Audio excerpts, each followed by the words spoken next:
Assalamualaikum warahmatullahi wabarakatuh. Alhamdulillah kita berjumpa kembali dalam kajian kitab Al-Usul Shalah yang bagian 11. Insyaallah kita akan lanjutkan pembahasan selanjutnya, bagian yang kedua di dalam pembahasan yang ke-11 ini. Saya ditemani tetap dengan Ustadz Syarif. Assalamualaikum Ustadz. Waalaikumsalam warahmatullahi wabarakatuh. Alhamdulillah Ustadz, kita lanjutkan bagian yang kemarin itu, bagian yang ke-11 ya. Nah, ke-11 tapi ini ada lanjutannya yang keduanya ya. Sehingga kita tuntas di bab 11 ini.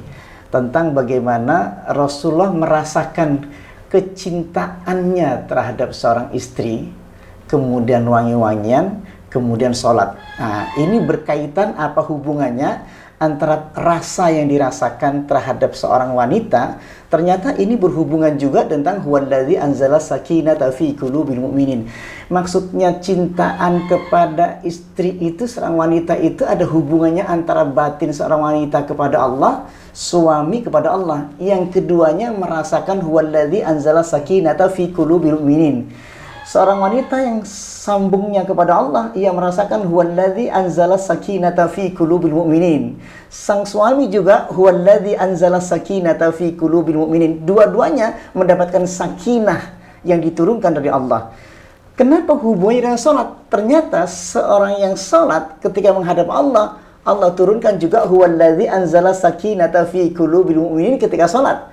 Hatta tatma'inna raki'an, hatta ta'tadila qa'iman, hatta tatma'inna sajidan. Semua tatma'innul qulub semua. Jadi masuk akal jika antara hubungan istri dan suami yang keduanya, makanya orang mukmin dan mukminah itu harus satu, pasti bertemu di situ.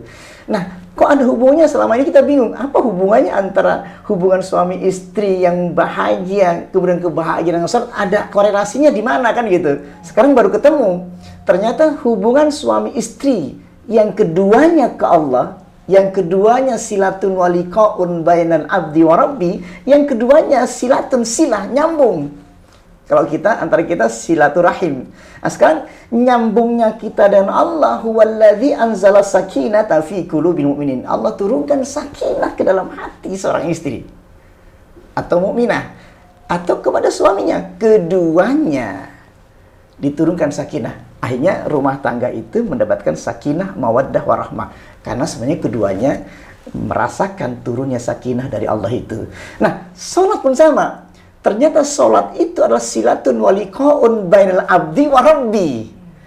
Karena sang abdi ini nyambung silatun kepada Rabb, maka Rabb menurunkan huwallazi anzala sakinata fi qulubil mu'minin. Jadi kesimpulan kita yang kemarin nyambung ke sini Ustaz. Alhamdulillah.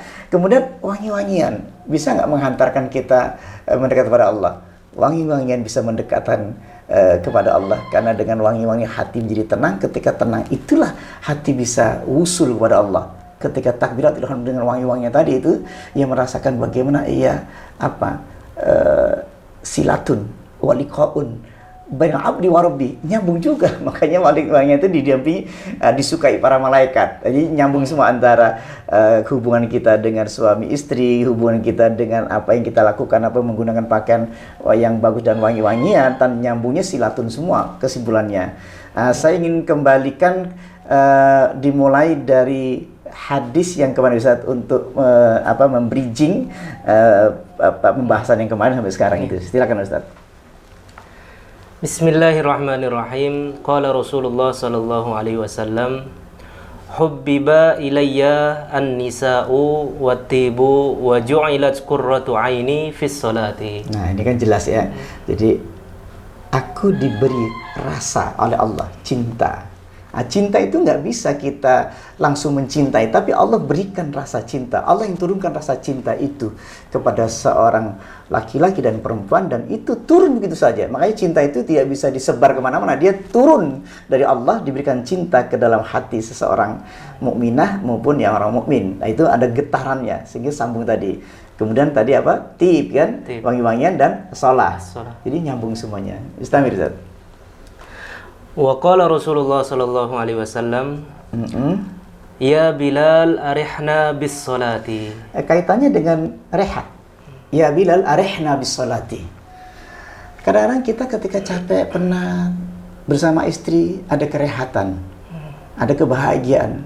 Ingin rasanya kita bersama berdua, ingin rasanya kita berjalan berdua. Ada kerehatan. Demikian juga sama. Orang yang mencintai Allah merasakan ketika di hadapan Allah ada rehat, ada kelapangan ketika menghadap kepada Allah, ketika huwallazi anzala sakinata fi qulubil mu'minin, makanya diturunkan kemana? Huwallazi, dia Allah yang menurunkan. Jadi ada satu daya turun ke dalam hati sebuah cinta. Anzala sakinah, ada sakinah, sakinah tenang, sukun. Makanya ketika ruku, Allahumma laka raka'tu wa bika amantu wa laka aslamtu khashi'a laka sam'i wa basari wa mukhi wa azmi wa asabi, itu berpasrah kepada Allah. Di situ ada sakinah. Hatta tatma'inna rakian, ya, hatta tatma'inna rakian, sampai tumakninah dalam rukuknya. Hatta ta'tadila qa'iman, sampai tenang ketika berdiri. Semua suasana tenang. Hatta tatma'innul qulub. Jadi tatma'inna rakian, tatma'innul qulub.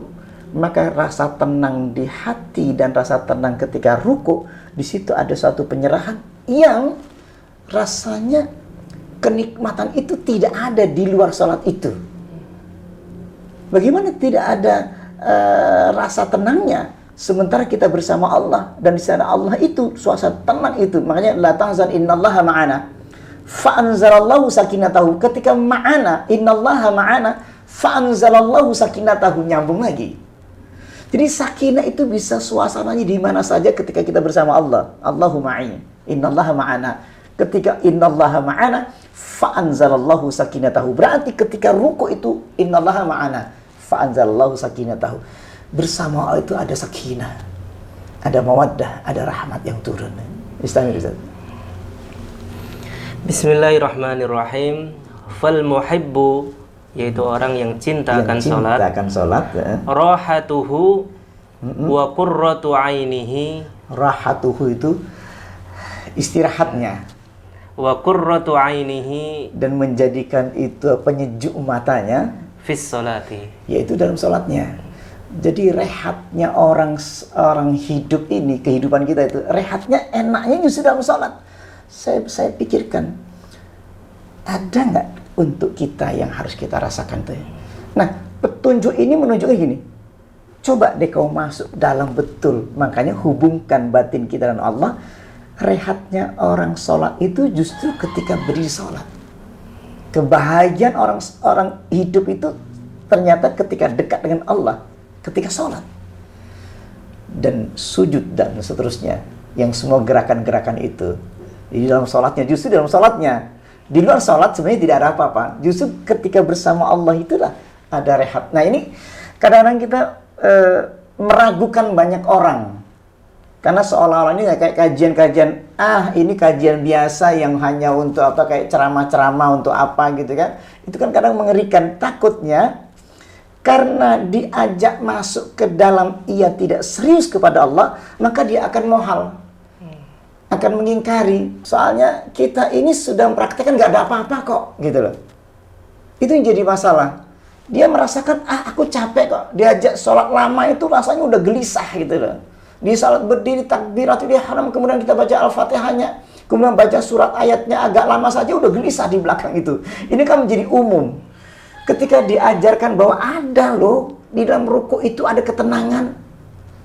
Mereka menjawab, yang mana? Aku kan sering ruku. Aku juga sering sujud sama kalian. Tapi gak ada rasanya. Maka dia malah ingin cepat duduk istirahat. Kalau waktu itu masih lama. Waktu itu masih waktu kosong. Atau kalau kita di kantor, Ustaz. Kalau di kantor ya. Di kantor kita semuanya pada ngumpul.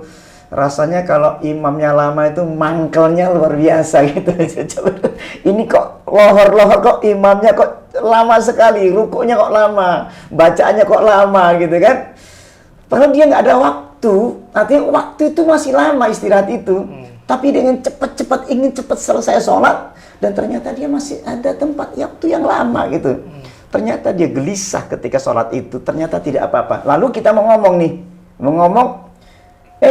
Ini loh dalam sholat ada kitab bagus. Kalau kamu sholat rasanya itu ada kerehatan. Rasanya di situ ada kenikmatan. Dia semua tertawa semua itu. Nah kan saya udah sholat sama kamu kan, dan saya kan sholat bersama-sama kalian, nggak ada apa-apa kok. Wah itu yang jadi apa ya, susah kita ngomongnya sekarang itu. Tapi kita coba, bisa nggak? Nah, coba kitab ini sampai mengantarkan ke sana. Silakan Ustaz, lanjutkan Ustaz. Wal ghafilu al mu'ridu, orang yang lalai, laisa lahu nasibun min dzalik. Dia tidak merasakan hal seperti itu. Jadi ya merasakan at-ta'abu wa nasab. Jika kam min qa'imin hadhu min salati at-ta'abu wa nasab. Kam min qa'imin. Ya, berapa banyak yang qiyam berdiri. Tapi apa? Dapatnya adalah at-ta'abu wa nasab, capek dan penat. Nah, itu yang terjadi. Yusalluna wala yusallun, kata Nabi, ya salat tapi tidak salat, karena tidak ada rasanya sama sekali. Jadi peringatan-peringatan seperti harusnya hendaknya kita mencoba untuk diam sejenak. Nah, kita coba diam sejenak, kita renung sejenak, kita coba kita benar-benar kita salat yang sesungguhnya, yang refleks kita yang tadi sebutkan tadi, capek, penat, kemudian kita gelisah ketika salat, maka kita akan mencoba, nggak ada lagi ilmu kita itu. Jadi ini puncaknya spiritual justru ditinggalkan. Ketika kita tinggalkan sholat ini dengan kondisi sholat sekedarnya, maka engkau akan tersesatkan seketika otomatis walaupun kita sholat. Maka menjadi sholatnya orang munafik, menjadi sholatnya orang yang tidak sholat.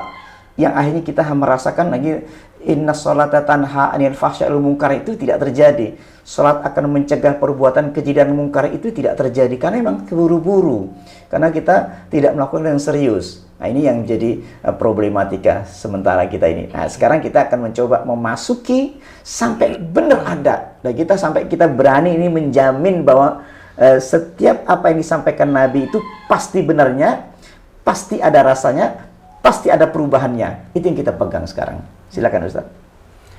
Bal as-salatu kabiratun syaqqatun alaih. Nah, tapi salat itu menjadi kabiratun. Jadi salat itu adalah kabiratun. Jadi benar-benar sangat berat. Hal yang berat.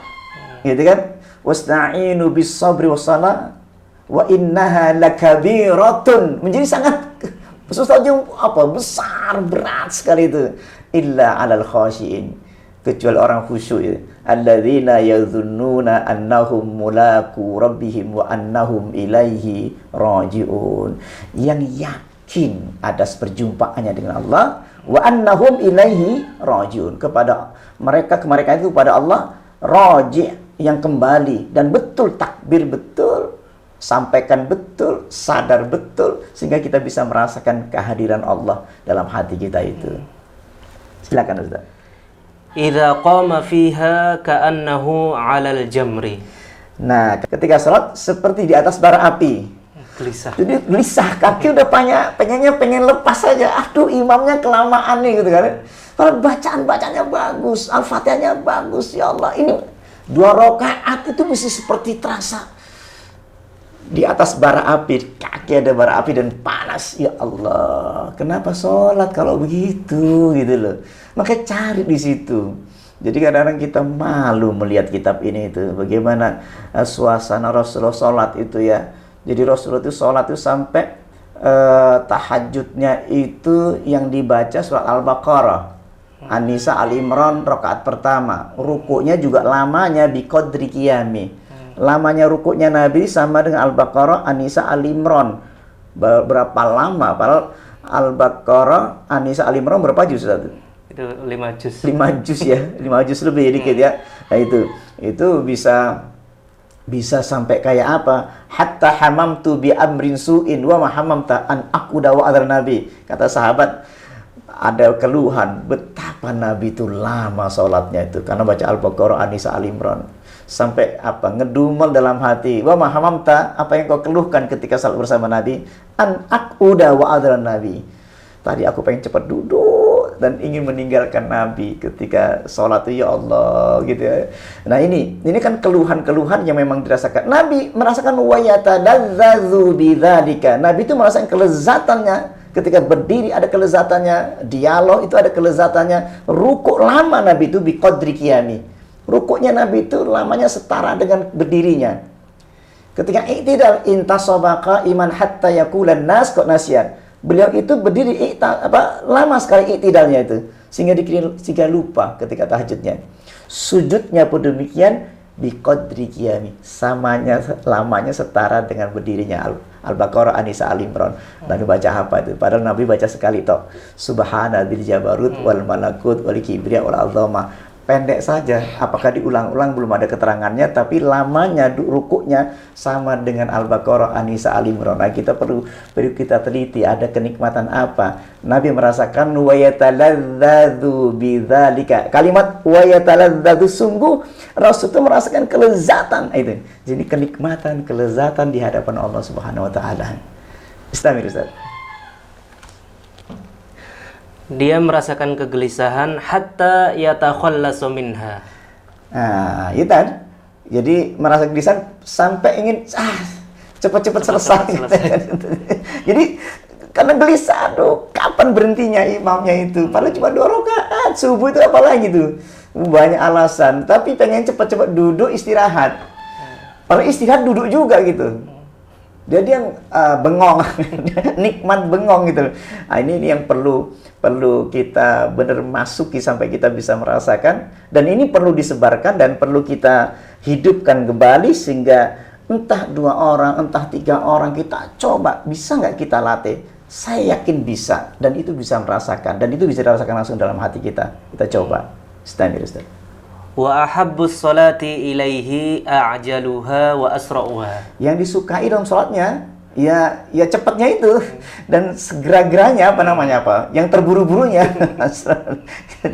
Jadi yang disukai golek imam itu golek imam yang cepat gitu. Yeah.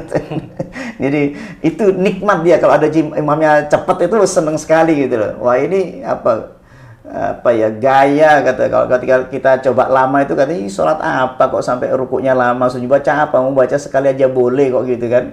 Bukan itu, ketika rukuk itu tamat sampai engkau merasakan nikmat dalam rukuknya itu. Fa innahu laisa lahu qurratu ainin fiha. Nah, bagi dia itu tidak merasakan menjadi penyejuk matanya, memang tidak ada rasanya. Makanya sama dengan ini, kita dikumpulkan dengan orang yang tidak dicintai. Kayak apa gitu? Walau wujudnya ada, orangnya ada. Bayangkan kita dikumpulkan, ibarat gampang lah, mau dinikahkan gitu lah. Dinikah sama orang tua yang saling tidak mencintai. Rasanya kayak gampangnya gitu kan gitu. Yang dikumpulkan dengan orang yang saling tidak mencintai. Rasanya tuh capeknya kayak apa? Kita punya bayangan seperti itu, gampangnya aja, karena tidak ada hubungan batin antara keduanya, tidak ada perasaan cinta antara keduanya, sehingga ia terpaksa harus menikah. Dan itu makanya hubungannya pernikahan itu kan gitu, hubungannya sakinah mawaddah warahmah, kan memang tidak ada percintaan, tidak ada kecintaan, tidak ada sakinah, tidak ada mawaddah, sehingga bercerai walaupun dalam rumah tangga, tetapi masih terpisah hatinya, seolah-olah suamiku kok lama banget di rumah, pengen cepat lepas dari rumah gitu. Itu bahagia. Kalau di rumah malah cerewet katanya. Tapi ketika masih pertama kali, orang itu wah, suami cerewet seneng, istri cerewet seneng gitu, karena masih cinta gitu. Ketika cinta sudah dicabut, semuanya jadi berantakan semuanya. Mirip-mirip cerita cinta sholat ini ya. Silakan Ustaz. Wala liqalbihi rahatun biha. Dan di dalam hatinya tidak akan ada rehatnya, kelapangan tidak ada.